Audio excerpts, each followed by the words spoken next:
Welcome to Hence the Future podcast. I'm Justin Clark, And I'm Mattimore Cronin. and today we're talking about the future of privacy and security. And to start off, Mattimore, why is this such an important topic right now?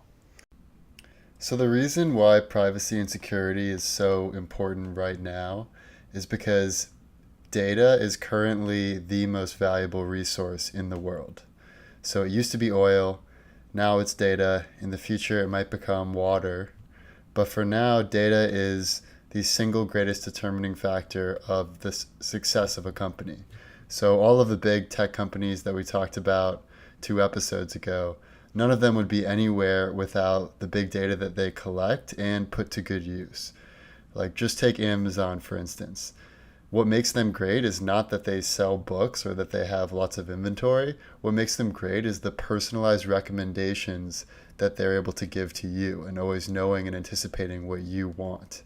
Same thing for Netflix, same thing for Facebook. It all comes down to which companies can collect and use data to their best possible advantage. So before we get into the worst case, best case, and most likely scenario, first let's look at what the status quo is. What is the lay of the land right now for privacy and security? And the way I look at it, you can see it as a spectrum.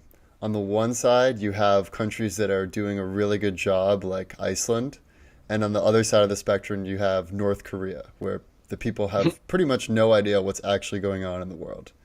And then in the Right. middle, you have the US to the right of Iceland, and then China, which is not as bad as North Korea, but pretty bad.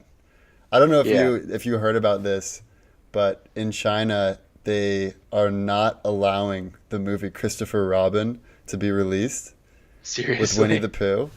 And the only Why? so the only reason is because of a meme that came out sometime during Obama's presidency, where it was President Xi of China and President Obama were walking together, and someone posted a meme of Pooh Bear and Tigger from Winnie the Pooh, with President Xi being Pooh Bear and Obama being Tigger, and it got shared all over Weibo, which is China's social media network. Oh my And gosh. it within minutes it got banned. You can no longer search for Winnie the Pooh.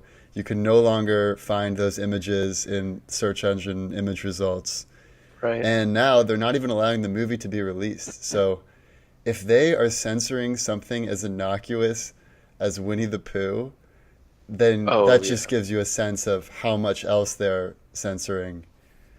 Yeah, I mean, you see that so much with China. You also see them working on big hacking scandals. So one of these stories I recently saw is hackers from China just sent a bunch of well-branded CDs to US officials in all parts of the government. And if any of these government officials put this CD into the computer, Chinese hackers automatically had executable permissions and admin privileges on their computers, so they could steal all of the data. And that's Wow. that's one thing that's one thing that I think it's really important for people to know is being secure on the web isn't just making sure you have firewalls in place and using HTTPS versus HTTP. You can also be socially hacked. Hmm. And there's a lot of ways people do this, but sending hardware and putting weird hardware into your computer is almost always a bad idea. That's like that episode of Mr. Robot where Darlene drops all of those USB drives Yep. by the Yep. FBI. Yeah, it's amazing. I mean, that kind of also reminds me of the movie The Italian Job, where they're talking about, oh, the security system is unbreakable. No one's ever been able to break it. And one of the guys looks at the screen and says, I say three ways we can get in right here. And he points at the three people because human beings are fallible Right. and you can Yeah. trick human beings. So eventually in the Italian Job, they have basically the hot girl of the crew go in, get on a date, and then go through that route because people are human beings, they're fallible, and so social hacking is very real. Right. And And then there's also this new EU law that really helps protect the privacy of all the users. So that's on the better end of the spectrum near Iceland. right. Um, and the U.S. has some privacy laws in place. I mean, it's not like we're in the worst place in the world, but it could be a lot better. Yeah. To me it's all about what you're optimizing for. And in the Hmm. US, we are clearly optimizing for profits, right? So Oh yeah. it's so capitalistic that we almost don't care what happens so long as our GDP keeps rising and we stay on top. So, it could be Yeah. worse because when you're optimizing for profits, that's going to take into account people getting annoyed with your data violations. And you're seeing that with Facebook. They are finally now putting in some safeguards and preventing another Cambridge Analytica scandal, Hmm. but they're only doing that because it helps their bottom line. Whereas if you look at China, they're optimizing for government control, and that's even worse than optimizing for profits. But then Oh somewhere in yeah. Iceland, they're optimizing for the well-being of their people. At least that's what they're trying to do. Right. And it can't, it's probably not going to fully reach that.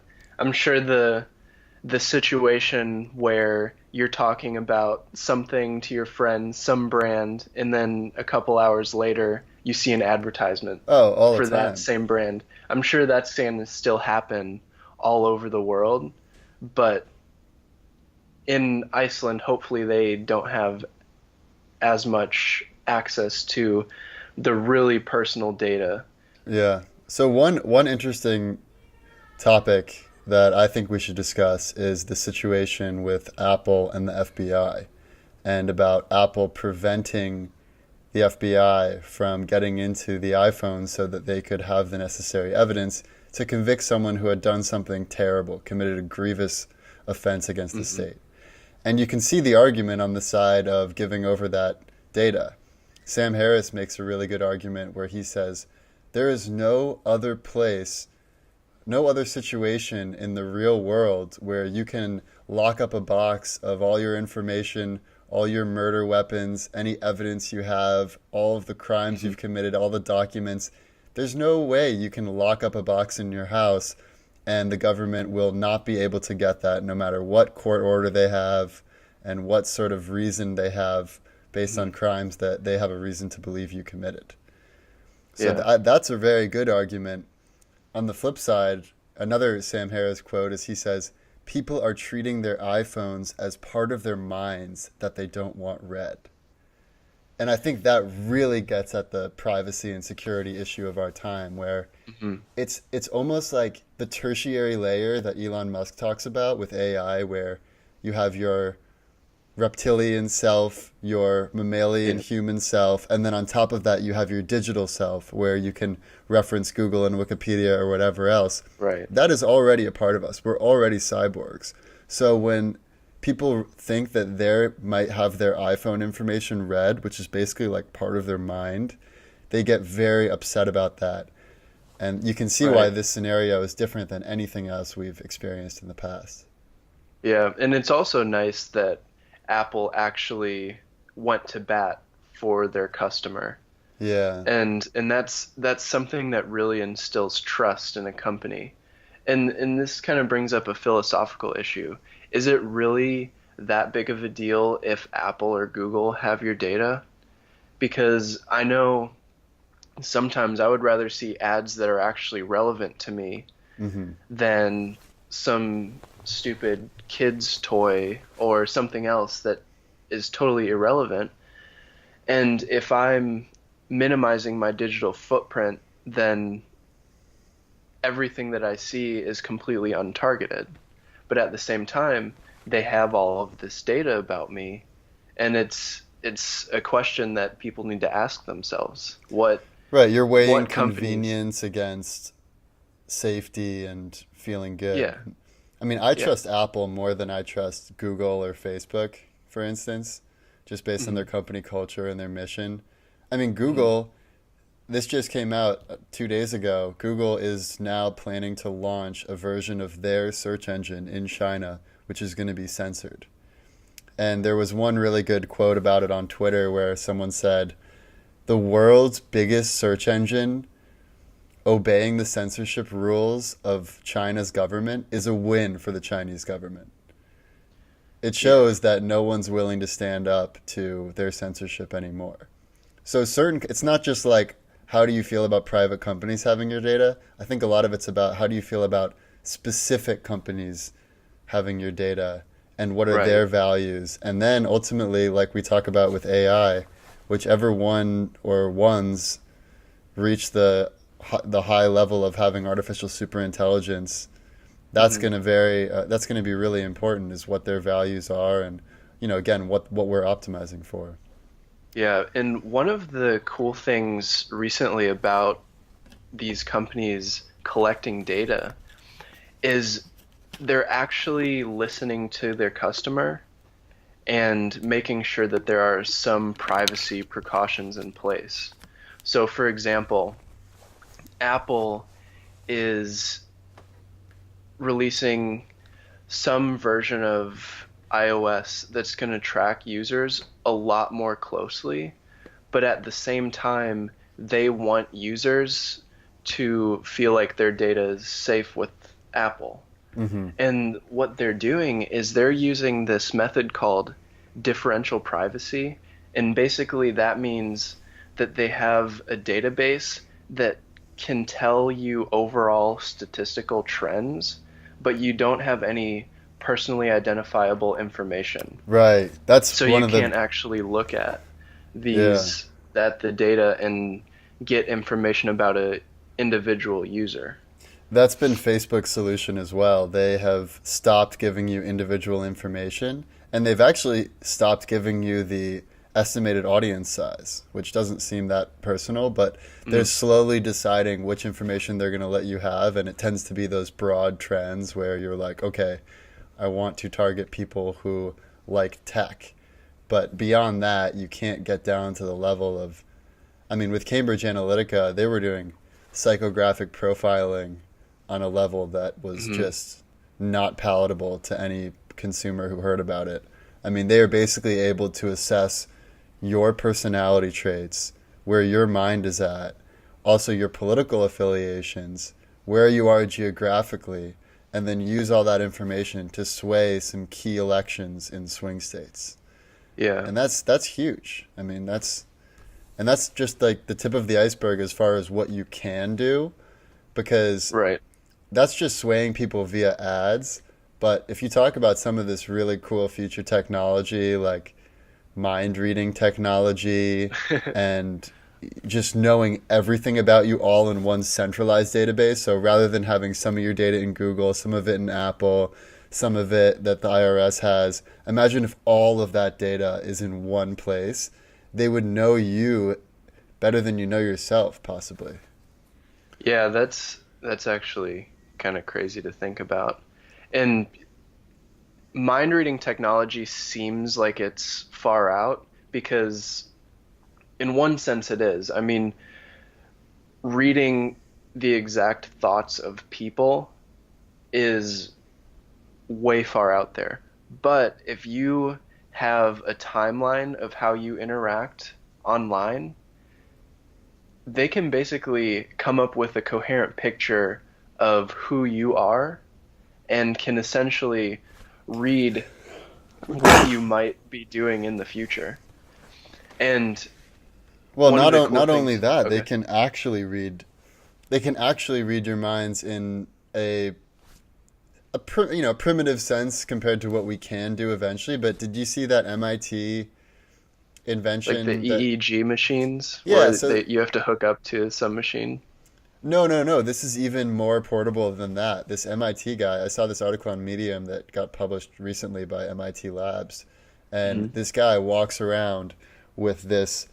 It looks almost like a headset that people have, like a Bluetooth headset that's only on one side, but it actually, through bone conduction, it will transmit audio to you that's useful information just like Siri would based on your thoughts.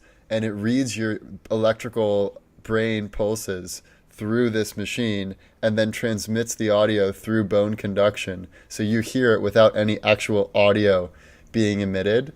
And there's a video of this guy walking around Manhattan, or it might be San Francisco, and he's walking around and he thinks time. And then he hears the voice, it is 10:35 a.m. And he's walking around the supermarket and he looks at items on the shelf and he thinks of the prices and then it adds them up and it's like, your total is $12.73. And he can do all of these things, and it's not as advanced as what you can do with just voice technology right now. But the Yeah. fact that they're already that good at reading thoughts and giving you feedback is just a harbinger of what's going to come, where imagine if you can read people's thoughts at a distance, which is not a crazy thing to imagine we might be able to achieve. And you might not even know your thoughts are being read. And as they map out with AI and deep learning which thoughts are associated with which words and images, and they map that out to the fullest extent with only a small margin of error based on, personal experiences or individual quirks or whatever, then you're not going to have much freedom. And that brings the question, like in the US right now, you can take the fifth, meaning you can state that I am not going to be compelled to testify against myself, right? You can't force someone who's on trial to testify against themselves. That's against the US Constitution.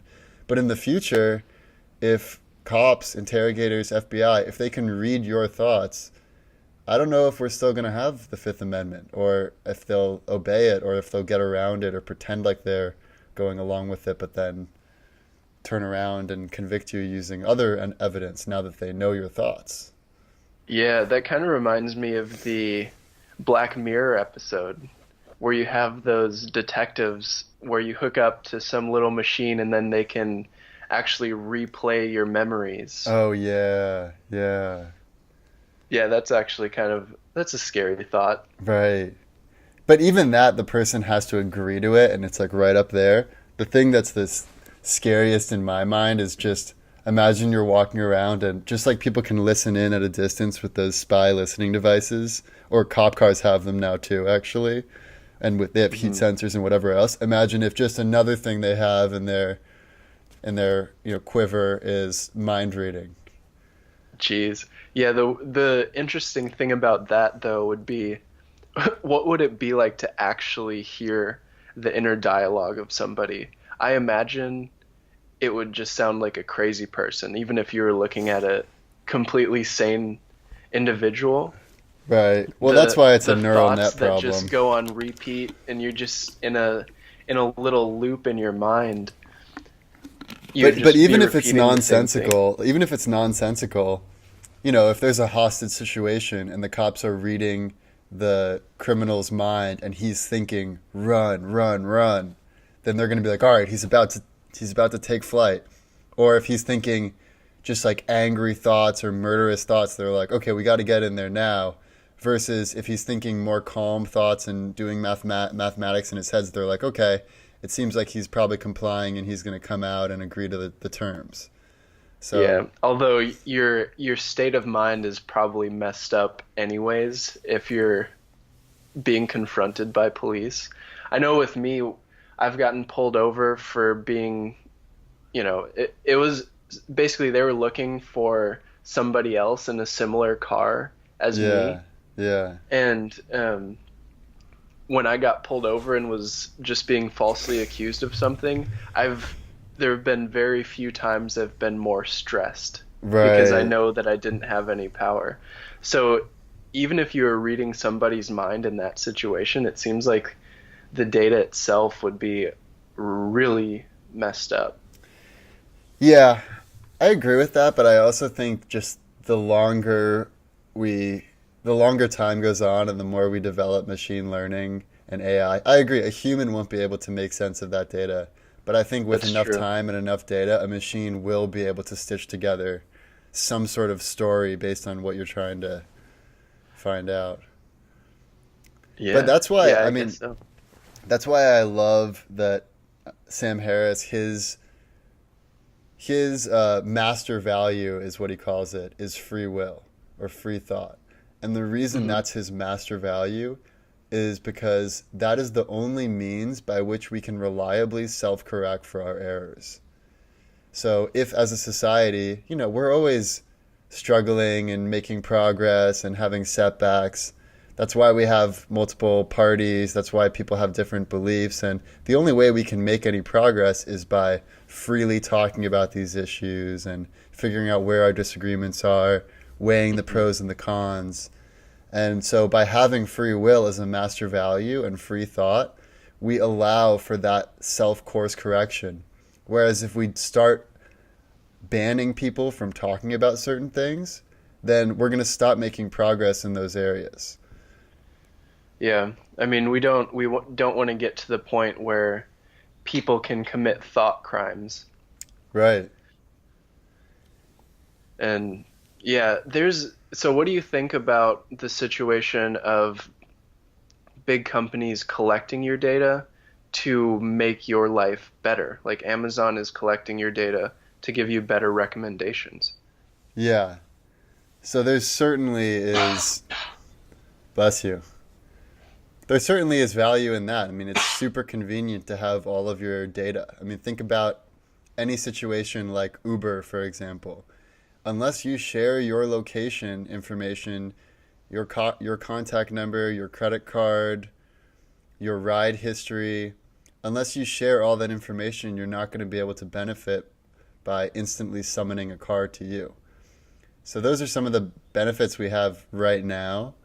In the future, and this kind of gets into a little bit more of the best case scenario, but I won't talk too much about it right now. But I imagine a future where everyone is essentially a god, or everyone who has enough resources in the bank is essentially a god. Meaning, What do you mean by that? so imagine you're walking down the street, or you're walking in the desert in Joshua Tree, and you think to yourself, oh man, I could really go for a snow cone.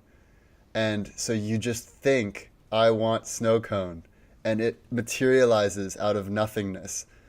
In reality, it's 3D printed by nanobots, and you look Yeah. and your little digital wallet is just subtracted by the amount that it costs to get a snow cone. And if you're feeling crazy, Mm. maybe you'll say, "Hey, I want a hoverboard." The hoverboard will materialize. Like pretty much whatever you want, you can just think it into existence so long as you have enough resources in your bank. But the only way that sort of reality could become possible is if you're willing to share all of your data with the system.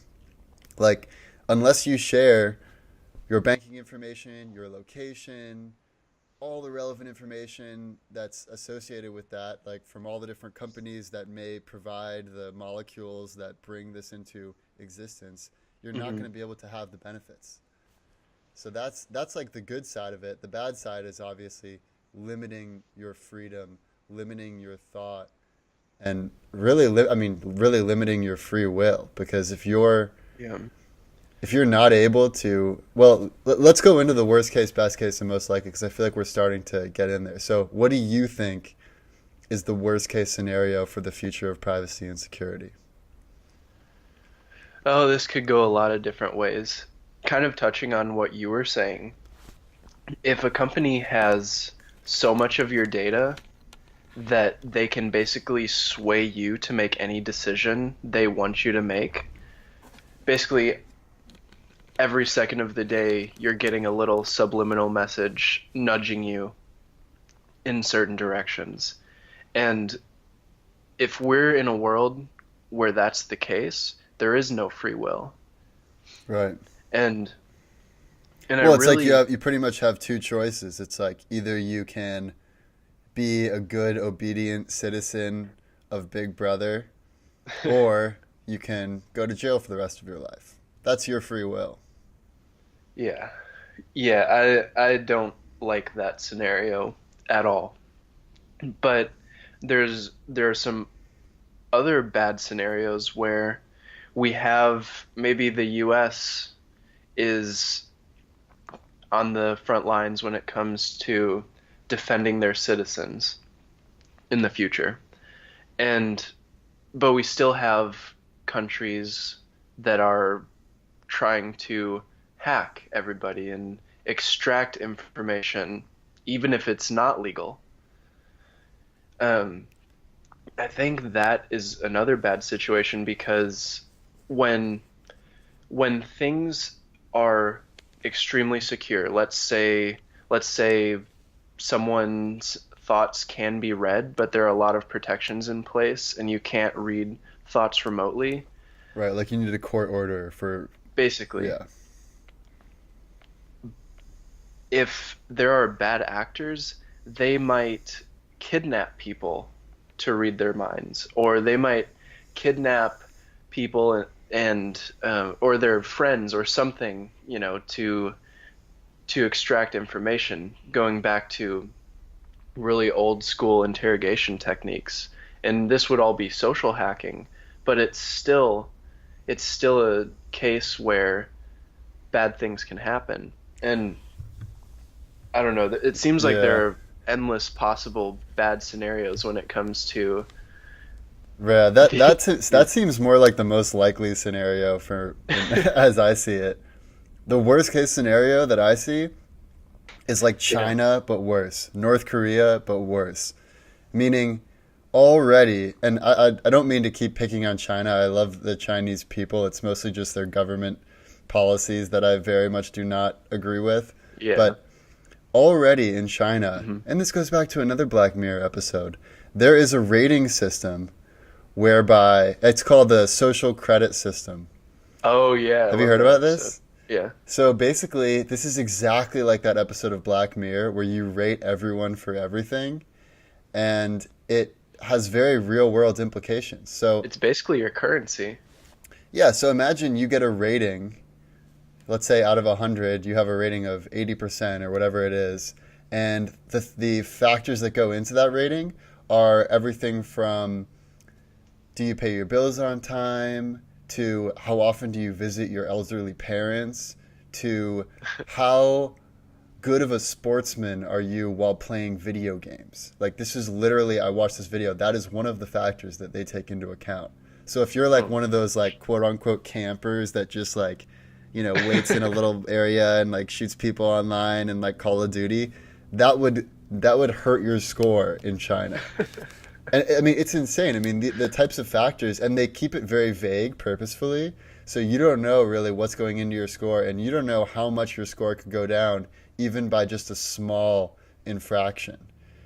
And so oh and if your score falls below a certain threshold, you are not allowed to fly anywhere. You cannot leave the country. You won't be able to get loans. So this is already something that exists in China. They also have a surveillance system called Sharp Eyes, which is sort of what we touched on earlier, where they aggregate all the social media data, which is state owned, Baidu, or mhm. sorry, Weibo, and all the search engine data, which is Baidu, state owned again.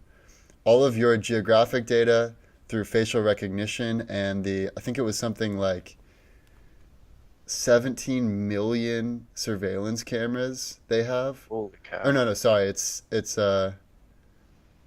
yeah, something like 17 million, and there's already 7 million Chinese people who are not allowed to book a flight because their rating score is too low.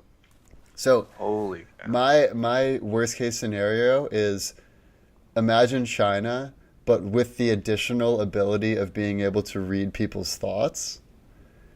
And by reading people's thoughts, it's not just about what you do, it's about what you think. And if people think in a way that is not in line with what the state's agenda is, they can reprogram your brain to make you more obedient. Sort of like in One Flew Over the This Cuckoo's Nest.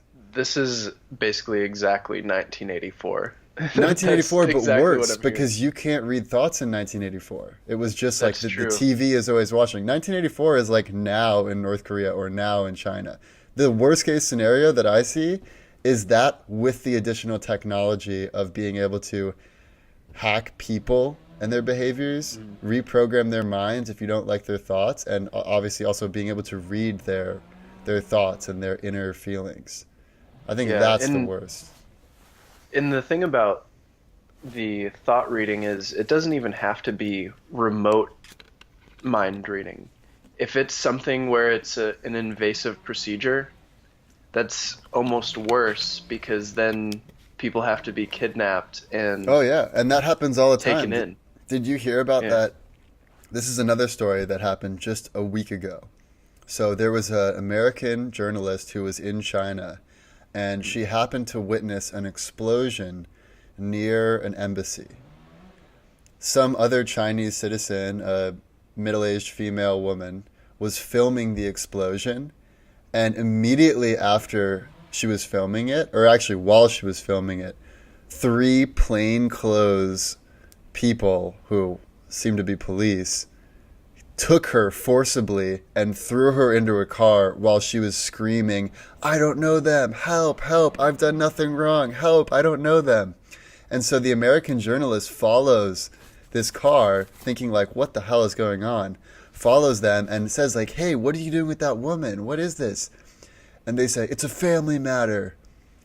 And apparently that's like a common excuse where they don't want people to know that the state police are like always watching you and enforcing things, so they try to pretend like, oh, this is just some family situation. Oh, But wow. that's already super widespread in China where Yeah, that's terrifying. yeah. And there's no getting away. It's like, it's like in Minority Report. They know where you are, everywhere you are, all of your advertising, everything is personalized for you. So you have no chance of getting away, and that's why the biggest factor I think in the future of privacy and security is, well, two. One is, can we uphold our democracy? Hmm. And the second is, will AI be programmed such that it's optimized for something that's beneficial for humanity, preferably to maximize human freedom? Right. We talked about that on the And intelligence about maximizing human freedom. mhm. And one of the other things that people are working on to increase the um, freedom of people is blockchain technologies. And there are huge debates whether cryptocurrencies themselves will be viable in the future or whether it's just a blockchain thing. But that's another area people are moving to because it's a decentralized system where you don't have to trust any third party. So if you want to make a transaction or some sort of contract with somebody, you don't need any sort of intermediary. You just directly work with the other person, and you don't even have to trust the other person because it's Right. all run by math rather than some bureaucratic Then organization. agendas. Yeah. Yeah. That's kind of where I was going with my best case scenario. So the best case scenario is just that. You own your data. You can decide who you want to share your data with. And the Or only, sell it to would or be sell it ideal. to. Oh, yeah, there was an article about this guy who sold his last name to a company for like $100,000. So it's like, and there's that guy who like sells space on his face for tattoos. Hmm. But, anyways, for you to be able to decide what to do with your data, that's the most important thing. And Yeah. if we do this the right way and we set it up in the right way and we have a strong democracy and the AI, whether it's controlled by the government or by a private company or by something like the UN, whatever controls that AI, if it's optimizing for human freedom and flourishing, then that would be the best case scenario. And by using the power of big data for good, we would have the scenario where you essentially become a god, like I was talking about earlier. Because, Yeah. yeah, and by combining all of human data, all of human knowledge and experiences, it has tremendous benefits for everyone, for future generations, for flourishing. So we want to be able to share data with others. We just want to be able to control it so that we don't feel like our rights are being infringed upon. Right. Yeah, and bringing up AI kind of makes me think of another issue when it comes to security in AI, because even if all of your data that you give to a company is something that you care about, these AIs still won't necessarily perform well. They still have security vulnerabilities. So let's Hmm. take self-driving cars, for example. Have you ever heard of adversarial examples, like feeding bad input to uh, an AI? No. Basically, you can feed in, let's say it's an image recognition AI. If you feed it, there's a popular example where it's state of the art image classification algorithm, and you can perturb the inputs in a way where it looks like you're just feeding it a static image with, pixely static everywhere. And if you perturb these inputs in the right way, it can say with 99% confidence that what it's looking at is an elephant or something else. Hmm. You can give it just complete garbage information and it thinks that it's something else. And the security risk here is, imagine you're in a self-driving car. There's inputs given to it that recognize a stop sign. Sorry, could you say That that? can Could you say be that last part again? Because you got cut out. So if you're in a self-driving okay. car, or the security risk was where you started to cut out. It Did you still is hear? pretty choppy. Okay. So imagine you're in a self-driving car and some adversarial example is given to the image recognition software where it doesn't accurately classify a stop sign or a stoplight or brake lights. That can cause havoc on the roads when it Right. shouldn't have. And this kind of transcends the whole issue of personal data. Like we still need to make sure the AIs themselves are safe. Right. Right. And there are a lot of researchers that are focusing on this issue, but it's just something to keep in mind that even though AI is really good in most cases, they can still be toyed with. Right. Yeah. No, I agree. So let's talk about the most likely scenario, given what is likely to happen with AI. I mean, based on what you were just saying, it seems like there is the period of time before we've achieved artificial superintelligence that's the most vulnerable for AI, where there is no one dominant machine intelligence system. There are many competing systems, and because of that, there are systems that are able to infiltrate others and potentially for nefarious reasons. So, how do Hmm. you see, in the most likely case, privacy and security playing out over, let's say, the next 20 years? So I imagine kind of kind of how things tend to go is that there will be a push to the extremes. I think there will be some countries like Iceland and the European Union and the US that are going to be extremely helpful to maintaining the privacy of customers. But I think there are also going to be company or countries like China that get worse and that moves Hmm. towards your what you described as the worst case. Right. Well, the other key factor as it relates to democratic societies versus fascist societies and communistic societies is that it's very possible that in the near term, or the long term for sure, but possibly also in the medium term, Yuval Noah Harari believes that a centralized government is going to be more efficient than a democratized government. And it's easy to see why that would be the case. I mean, look at how Mm. slow the bureaucracy of America moves, and Oh then my think gosh. about how quickly Amazon's algorithms, manage logistics all over the country in Oh real yeah. time within 2 hours. Within an hour, I can get pretty much anything I would need in a day, in a normal day, delivered to me Mm. instantly.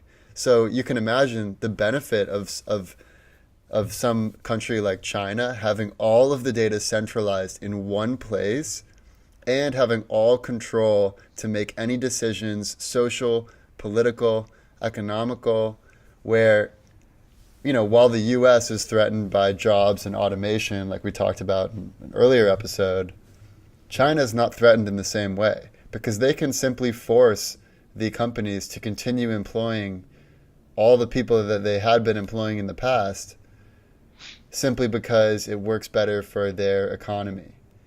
And so Yeah. I think, unfortunately, what I believe the most likely scenario is that we are going to move away from a decentralized form of governance, and we are instead going to move towards a centralized form of governance, whatever that means.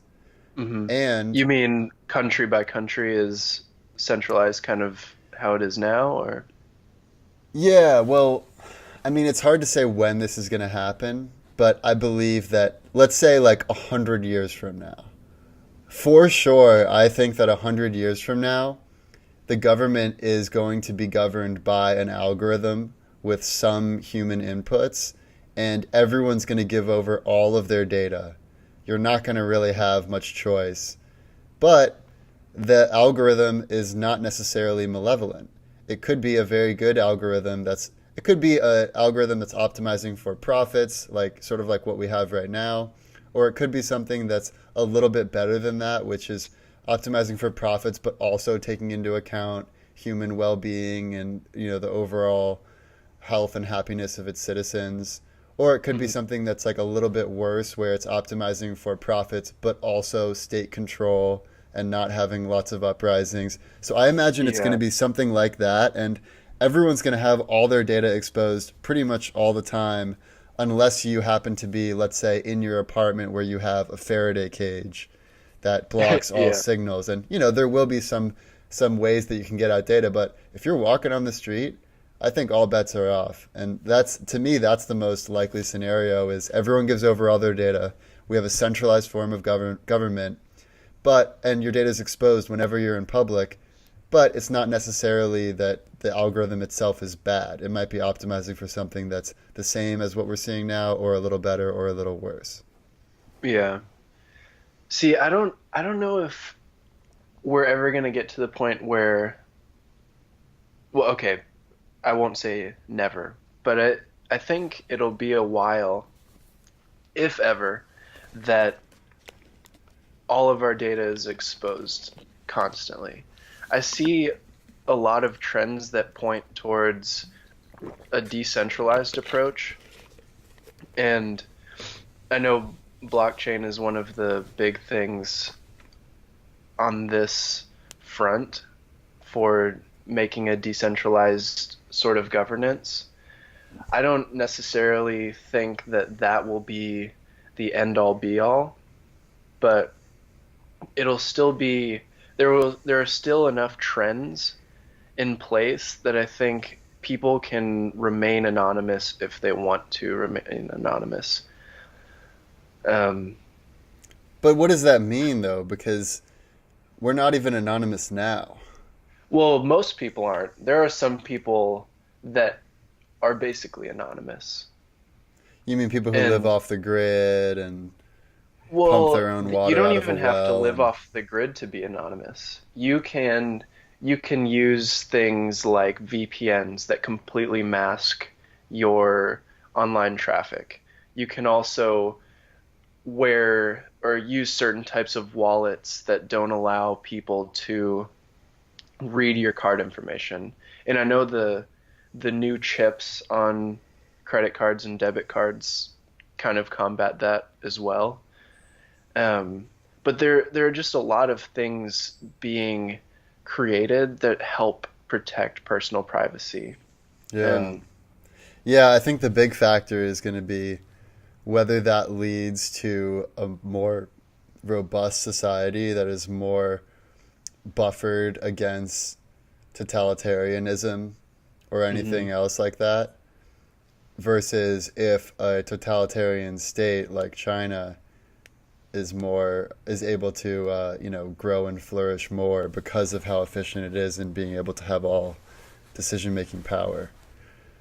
yeah, I think that'll happen in some parts of the world, but if anything like that was beginning to happen in the US, I think there would be such a huge backlash that it wouldn't actually take hold. Hmm. Maybe I have Yeah. too much confidence in I mean, in the the citizens here, right. No, I hope you're right. I hope you're right. I'm not as optimistic as that, but but yeah, I do think that in the long, long, long term, it's going to be one global society. I mean, that's something that historians always say is that we've been so fragmented starting out where we're all nomads that you basically just know your family members and like whoever your mate is, and that's pretty much right. it. And over time, we're creating nation states, and then the nation states are creating collective groups like the United Nations.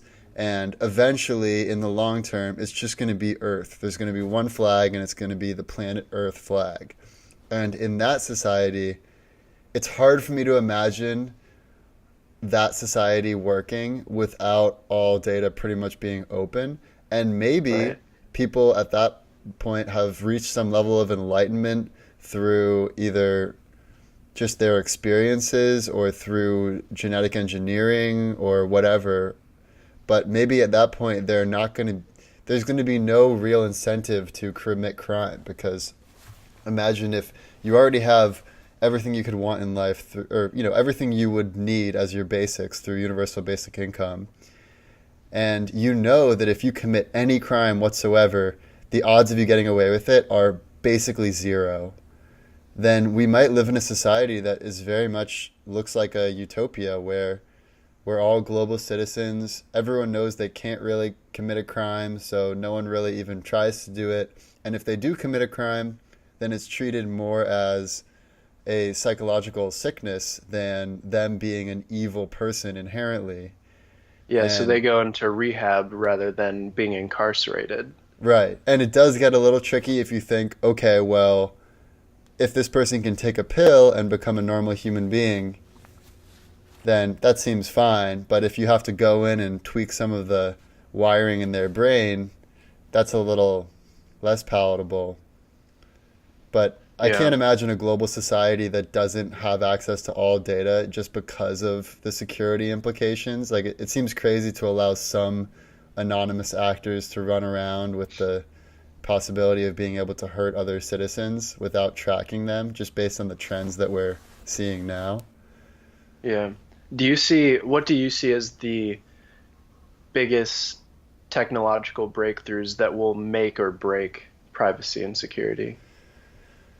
Yeah, so I think really a lot of it comes down to the value function of the AI that becomes the super intelligent AI that's dominant. Our overlord, Right, our right. intelligent Our overlord. benevolent dictator. Because yeah, Yeah. if they're optimizing for happiness and freedom, then we're set. If they're optimizing for profits, then it kind of sucks, but it could be worse. If they're optimizing for control and controlling your thoughts, your actions, making sure you're obedient, and you have posters of the supreme leader looking at you, staring down at you with their eyes, judgmental, watching eyes, Hmm. that, obviously that's terrible. And they Yeah. actually did I've been reading this book recently called Thinking Fast and Slow by Daniel Oh yeah. Kahneman. It's like this very seminal work. And one Yep. of the examples they gave is they had some, at some small company, they have like a feedback box, and they also have donations next to it. And they did one for 1 month. They had a picture of flowers over that. And then the next month they had a picture of eyes that sort of looked like it was watching you. And when they had the picture of eyes, people gave much less negative feedback and they donated more because it was almost like, oh shit, I'm being watched. Wow, that's Which is why in every authoritarian regime, you see posters of whoever the supreme leader is or our dear leader uh-huh. everywhere because it's psychologically it's very powerful. So Wow. it's tempting to go that route. I mean, if you're someone like Paul Manafort who just doesn't give a shit and you just want power and money and you really don't care about anything else, then, you know, yeah, that's very attractive power to have. Yeah. So maybe now we should talk about what we as human beings can do to create the best possible future for ourselves and for the whole global community. So do you have any tips? Maybe you have some technical tips about how to keep your data Yeah. more private. Yeah, I mean there are several things that I think will affect your privacy and your security. Um, the I mean, just to go over a quick list, never buy something from a site that doesn't have HTTPS rather than Yeah. HTTP, because when a site only has HTTP, that means that the data that's being sent from your browser to the web server is not encrypted. And that means Hmm. somebody somewhere can be listening, or they can tap into that information, and they can get all your credit card information, and maybe they even get a password that helps them log into your computer, get all your personal information. And that kind of leads me to the second one. The second tip is you can't have the same passwords on all of your different sites and all your different logins, because, or, the other thing is, don't use really simple things like your name or your kid's name or your parents' name, Right. 123, or your birth date, or, something like that, because hackers have algorithms that basically run through all of these likely scenarios, Right. and it works a lot of the time. And the Right, because more you typically have information, 10 attempts, and, with those 10 attempts, you can hit all of the major combinations that people have, and that'll get you, like, I don't know, 10% of the population probably has a password that's that hackable. yeah, and not only do they have a single password that is that hackable, but everything they log into has the same password. So, what's your opinion on encrypted password managers? Like, for instance, I use LastPass, where it claims to have double encryption, so encryption on both sides, and I have one master password that I remember that's not a hackable password. And with that master password, I can get into my vault, see all my other passwords, share it with Mhm. people through encryption. Do you think that's a safe way to manage your private information? Yeah, LastPass is probably the most popular one that is out there, at least for third-party tools. I know Mac has their Dashlane, own, yeah, there's a yeah, and couple. Mac has their own built-in keychain. Right. Um, so yeah, there are a lot of different services. I think LastPass is probably the most trustworthy. Um, but yeah, there's a lot of things you can do, especially if it's a randomly generated password, Right. right? That's going to be so hard for anybody to crack that you're probably fine. Yeah. The issue is we don't know for sure if these LastPass type services can't be hacked. Right. And one thing you could do is go completely non-hackable and just try to remember a bunch of different passwords, Right. a bunch of different complicated passwords. It's like Mr. Um, Robot, how he has the entire binder full of different CDs, and there's yeah, like Rolling Stones, Pink Floyd, but he remembers which Rockstar is associated with which data files that is Yep. information is on that CD. So that's, I mean, that's I think going a little far for what most people, unless you're a person of interest who very well may be hacked. Like let's say you're a Hmm. diplomat, or if you're Mark Zuckerberg, or someone else. Yep. The other tip I would say is be very careful about what you download. The hardware and software that you put on your computer, similar to what we were talking about earlier, don't just pick up some USB drive and stick it into your computer to find out what's on there. Likewise, don't just download something that you think, oh, maybe this is it, maybe this is not what I'm looking for. Like my Hmm. mom just had this happen to her a couple weeks ago where she was on some photo site, she's a photographer, and she wanted to download some photo template or something like that, but she got it through basically a phishing scheme where it was like an email that was very similar to what she had just been like searching for on the web, and Mm. so she downloaded it, and apparently it was a very it was a very sophisticated virus that actually Ezra had to debug her entire computer and like Oh wipe the wow. hard drive clean and put all the information on another hard drive that was then quarantined, because if that had been put into the computer after it had been wiped, it would have just been reinstalled. And Ezra, because he's a damn smart computer scientist, he was able to see that whatever she had downloaded was constantly sending packets and trying to and sending requests for password information and her email information, and so yeah, Hmm. it's just be careful what you download, be careful what hardware you stick into your computer, be careful what your password is, use a password manager if you can. And then the other tip I have, but I'll let you have the final word. The other tip I have is do whatever is in your power to promote democracy and freedom.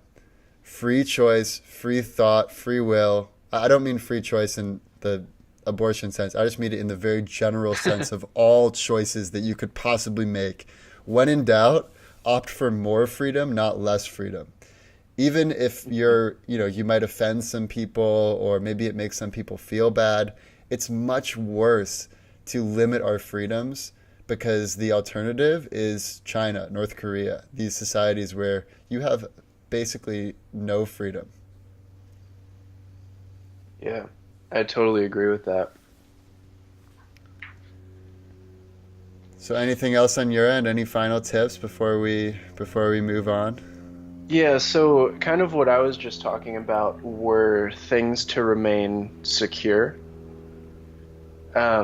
That's secure from hackers, but there are also some things that you can do to remain completely anonymous in the sense that nobody gets your data, your personally identifiable data. And there's a few things here that are really big. The first is when you use the web, use a VPN or a virtual private network. There's usually a cost associated with this, and not everybody needs to do this. I rarely use a VPN, In if what ever. I mean, situations would you use it? well, so it depends on what you're looking for, because let's say you wanted to do some research about an illegal substance. Right. Your computer can be flagged if you're searching some terms that might be deemed illegal by the government. Like the And, you know, anarchist, like I remember my good friend Hunter, when he was like we were like 12, and his friend told him about the anarchist cookbook, and we both sort of fashioned ourselves young anarchists at the time, and so he downloaded it, and immediately he got a flag that popped up that says your computer has been flagged by the Federal Bureau of Investigation for yeah. downloading this file. So yeah, so Yes. in those It's situations. things, because not everybody that uses a VPN is doing bad things, but just for being curious, you can get flags raised on you, and that's one of the times you would want to use a VPN. And Right. that basically what it does is it scrambles your real IP address so Is that no different one than can actually. Tor, than a Tor browser? Um, so they kind of work the same way. The VPN just relates to your entire online presence. What in the Tor browser is like Safari, but Right. it does a similar thing. Yeah. Yeah, I And just use a then Tor. I just downloaded Tor browser. Anyone can download it super easy. And if you are looking up some things that you're curious about, but which might raise a red flag, I just use that, and that's pretty much been my solution. yeah, and the Tor browser is how you access the dark web too. I mean, not to go Right. too deep We'll into do that. I an mean, there's episode some about the really dark web. I think we should. yeah, there's some interesting things, but And it's there are kind of some a legitimate reasons for the dark web as well. yeah, Like for instance, for protecting journalists' anonymity with very sensitive cases. Oftentimes that'll be done through the dark web because people aren't able to track it. It's like Deep Throat yeah, in the Nixon. I mean, that was before the dark web, but you can imagine some situation like that now where it is for the greater good, but because the controlling powers do not want that conversation mhm, to be had, they'll do everything they can to prevent it, even though it is for good. yeah.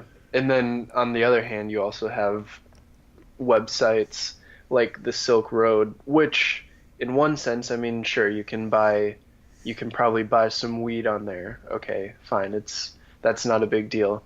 But I believe there are also either parts of Silk Road or maybe there are other sites. I'm not sure because I've never needed one, but you can get assassins or you Oh can get yeah. Well, some that's really, really dark stuff. the And founder of it's the kind of a Silk scary Road. place. I forget his name. Do you remember his name? It I know who was you're talking about. I pirate. don't remember It it. was what was it like pirate? Oh, what's his name? There's It there's was Pirate Dread Bay. Pirate Roberts or something. Okay, okay. Wait here. I want to just look it up. I think it's It's a Princess Bride reference. Let's see. Dread Pirate Roberts. That's his name. Dread Pirate Roberts. So that was the Ross Ulbricht is his real name. He went by Dread Pirate Roberts, which is basically the guy from Princess Bride. You know, the guy who's like looks kind of like Zorro, and that's why that was really where he got pinned the worst for what he did in founding the Silk Road was because on Mhm. several occasions he had hired assassins to basically go and kill people who owed him hundreds of thousands or millions of dollars. Yeah, that's a really dark story, but also a really interesting story. Right. Well, because the whole mission originally was for democratization and all of these Yeah, high-minded ideas, decentralization. but then the reality is a lot of people were using it just for drugs and hitmen and prostitutes and child porn and Yeah. terrible stuff. What do you think about stuff like blockchain technologies? It's sort of related to this whole decentralized concept. Yeah. Well, the one thing I thought about, I'm trying to, I'm trying to remember what it was exactly, but there was some. I think the term was like homophonic or something something about like it was like homo something encryption, and basically what it is no one ever actually has access to your data. They are simply able to make the transaction on the mathematical level without them actually receiving what the data is. So imagine if you can just walk around and make any sort of transactions that you would want to make, but without Mhm. them actually like entering in your credit card information. There's basically just a handshake that takes place similar to the handshake that takes place on the blockchain, where it's not like the information is stored. It's more like they just like they confirm that this is the right key for what it's trying to do. Right. So I think that's something that could be very good if that trend develops, where you always have your data is always safe, but where you can make any transactions and it's done through AI without or through blockchain without any Right. worry of having the data actually go to those people. Like the days I think of actually saying your credit card number over the phone to make a purchase, I think those days are going to be long gone even in 5 Mhm. years. Yeah, yeah, that it's really interesting to think of it from a transaction perspective. And the only thing that holds me back with blockchain stuff is cryptocurrencies. It just seems like there's been a huge rush to cryptocurrencies for the sole purpose of making money rather than Actually using for, it. yeah, using it for its purpose, which is decentralized government or decentralized organization. Yeah. And the interesting thing is there are smart contracts, particularly on the Ethereum platform. But even these smart contracts, once you write the smart contract in code, it can't be undone. So it's Hmm. completely immutable and you have to get it right the first time. You can't go back and edit. And if you're a software developer and you can think of a single time you wrote code and it was right the first time, you'll know that that's almost completely infeasible. Right. Sort of like Um, how your digital footprint never goes away no matter what you yeah, do. yeah, Every tweet you exactly. write. That's, I think, another really interesting trend, which whenever we do the future of politics, we should talk about it. But the fact that in the future, you're going to be able to get insanely granular data on every candidate, every message they've ever written, every word they've ever spoken on their phone, every small, minor brush they've had with the law, Hmm. anything they've said behind people's backs, their search history, all of these things, they're all going to be accessible. And, I would have said 6 years ago that that's going to really change the game because some people who maybe have done some bad things in the past, all of a sudden they're going to be legitimate candidates because everyone's done something bad in the past. And I actually think that's, like, I don't know if you've heard this, but pretty much every journalist has, or for every president, a journalist has asked, "Have you smoked marijuana?" And with George Bush, he said, I smoked it, but I did not inhale." And they're like, "What?" Yeah. And then they asked Obama the same question, and they're like, "Did you smoke marijuana?" And he says, "Yes." And he said, "Did you inhale?" And he said, "Yes, again and again. That's the point." And it's like super upfront. But now, in the world of Donald Trump, to think that someone who's caught on tape saying grab them by the pussy can still be elected president is so mind blowing that I think we're far beyond like, oh wow, someone like did coke when they were in their 20s and we know about that. I mean, it just pales in comparison. So Yeah. I actually don't think it's gonna. I think it's going to be good for society to know all the skeletons of our candidates because it's going to be more of a realist perspective of who these people are and what human nature is like, and I, Yeah. you know, And it's silly that we expect the people running the country to even be perfect.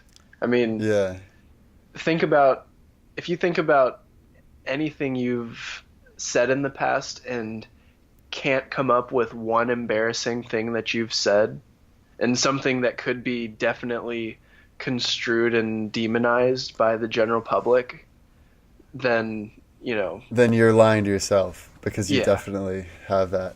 Yeah, yeah. So that I mean, that's the upside of all the connected data is that it gives people just. I think we're gonna get over it eventually. It's obviously we don't want our freedom to be infringed upon, but so long as that's not happening and we are able to live efficient, happy lives where we have some control in the matter and the data that we give up is only for the good of ourselves and for all other people. Like, just thinking of Waze, for instance. If we didn't all give our location data, Waze would Mhm. not be as efficient with how people. I mean, that's like the classic example of just Yeah. the social good that goes from sharing data. So I think there's a lot of good to be had.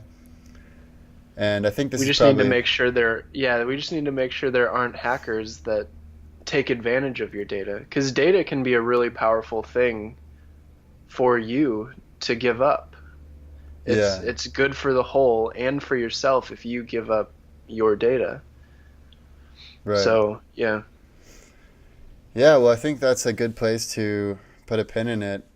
So this has been the future of privacy and security. Thank you all for listening. I do want to give a shout out to Connor Walden and Will Walden, aka the Walden brothers, because they are the ones who created the original song and music for Hence the Future podcast. So you're going to be hearing that right around now as we fade in. And you can reach out to us on all of our social media channels. You can go to our website. And please, please, please rate and review the podcast on iTunes or wherever you listen to it. And what will See you next time. inevitably happen. The past, the present, and the future. Our computer is picking up a strange signal. The past, the present, and the future, baby. What's the world coming to? The past, the present, and the future. The past, the present, and the future, baby. The past, the present.